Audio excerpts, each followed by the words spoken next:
Good evening and welcome to a special edition of Ignite News Highlights, an Ignite Elections highlight. It's September 1st, 2025, Elections Day. I'm Rihanna Nakram. Thanks for joining us. Presidential candidates in the 2025 general and regional elections said today's voting process was mostly smooth. Polls opened at 6 a.m. and many candidates were among the first to cast their ballots.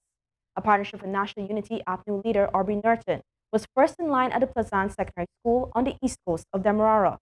Though he raised concerns about the placement of the voting booth, saying it blocked scrutineers from seeing the voter's body, he described the process as normal. Well, the first thing I had to object to how they place the voting booth. The law says that the scrutineers must see the body of the person voting, though they mustn't be able to see where they, except for one of the buildings, all the rest were wrong. So I had them change, and I'm going to ask our chief scrutineer to send out a general notice to say to people they should stop the voting if they cannot see the person. Because you could tell me you put the person putting a cell phone there if the person has two cell phones. So that is the first thing. Outside of that, it looks normal. Norton stressed that these elections are critical, given that they are the first general and regional elections since the receipt of oil funds. He explained that they give voters an opportunity to redirect these funds to the Guyanese people. We Invest in Nationhood's win presidential candidate Azri Mohammed described the process as a bit slow. He voted at Eccles Nursery School, East Bank, Demerara, where he said it took him 30 minutes before casting his ballot. The process was a bit slow this morning. It took me 30 minutes to cast my vote. I hope it can improve during the course of the day, because remember, we have a lot of persons that have to vote. Alliance for Change candidate Nigel Hughes, who voted with his wife Kathy in Providence, called the experience flawless, apart from a brief power outage. Hughes also spoke about the talk on joint service members and GCOM staff along the Cayuny River. As service members escorted election materials, they came under fire from the Venezuelan side of the border. According to the presidential hopeful, Ghana must be prepared for acts by Venezuela aimed at destabilizing the country. We need to be prepared for Venezuela to take several acts that are likely to destabilize. That's just one of them. I mean, you have to be wary about attempted cyber interventions and other interventions, particularly on social media and otherwise. And I hope collectively as a country that we stand together to resist whatever efforts they take to disrupt this event. President Dr. Irfan Ali, who cast his ballot in Lenora on the west coast of Demerara, along with wife Aria, also condemned the attack on the Guyanese military and the GCOM officials. The People's Progressive Party civic presidential candidate said that the situation is very concerning, given different advances made in past months. The security forces are on full alert. They have the strength and they're ready. They have the equipment, and we have to understand the threat of Venezuela.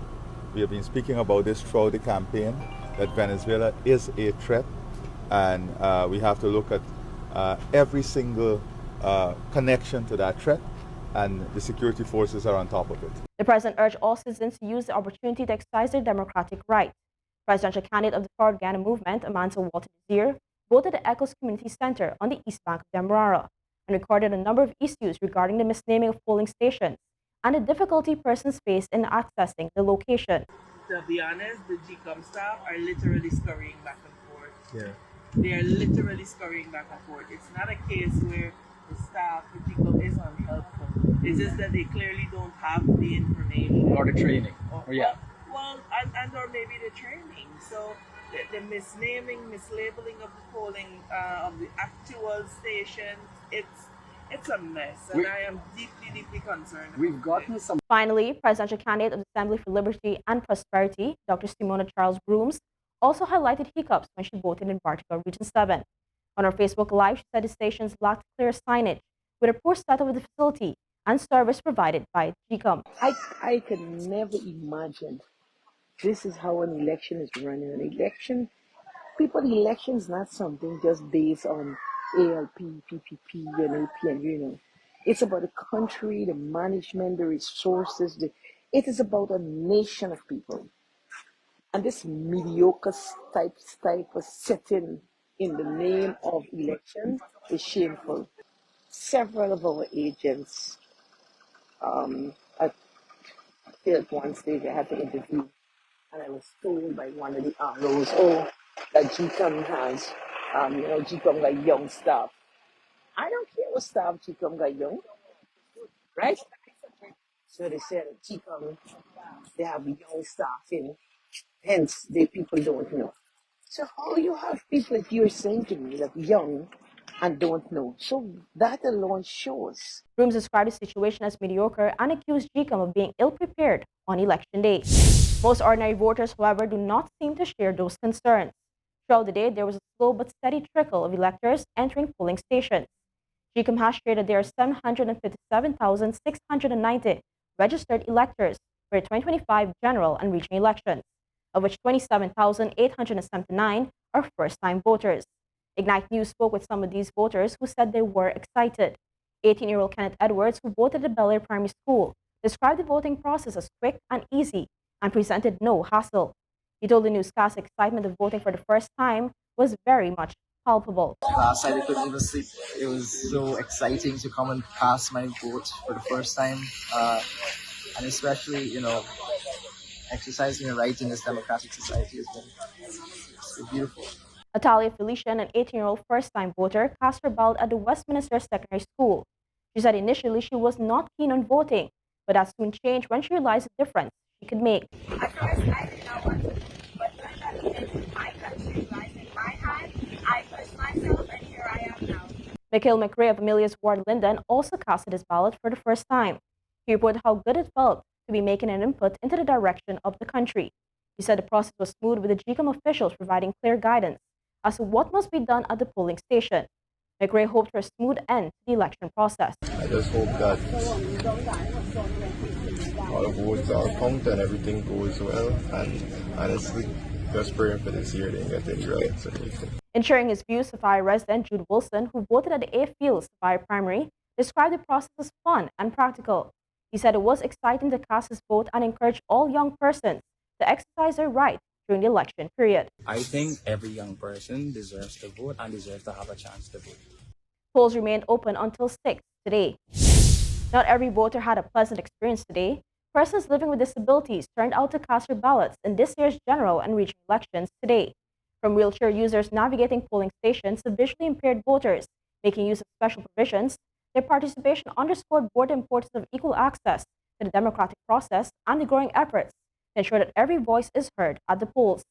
Speaking with Ignite News after casting his ballot at the new Silver City secondary polling station in Linden, Region 10, We Invest in Nationhood win candidate Amin Britton, who is visually impaired, described the process as seamless. The process was smooth. I mean, I had the experience voting in previous elections, and it was on. I surprised at the time I get in and get out there. Okay, so it was very easy. Yeah, it was very easy. So I don't know if it's because I'm accustomed to it, but it was very easy. Okay, so how did you get to the location? Were there any difficulties in getting to the location? No, it was no difficulty. In fact, I find my name so easy that when I meet a person, could identify and say, no, here is it, you gotta come, here's your name. Making a comparison between this year's voting process and 2020, Britton said it was smoother this year as he experienced no hiccups. Also speaking with Ignite News from Linden after casting his ballot at the Watukaday Primary School as soon as the polls opened at 6 a.m., Resident Desmond Bremner also explained that he experienced no issues during the voting process. Assisted with walking by use of a cane, he noted he had no difficulties in getting to the polling station.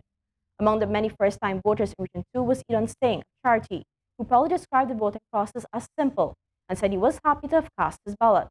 Despite living with disabilities, Singh was determined to exercise his democratic right. He was accompanied to the polling station by his foster mother, Pastor Oprah, who ensured he had the opportunity to vote for the party he believes in.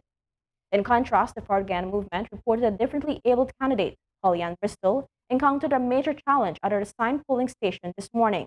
Bristol uses a wheelchair, arrived at 9:20 a.m. to cast her vote. However, the polling station was located on the upper flat of the building, making it inaccessible to her. 2 hours later, Bristol has still not been able to exercise her constitutional right to vote. According to officials, GCOM suggested 2 of its staff carry her up its steep staircase.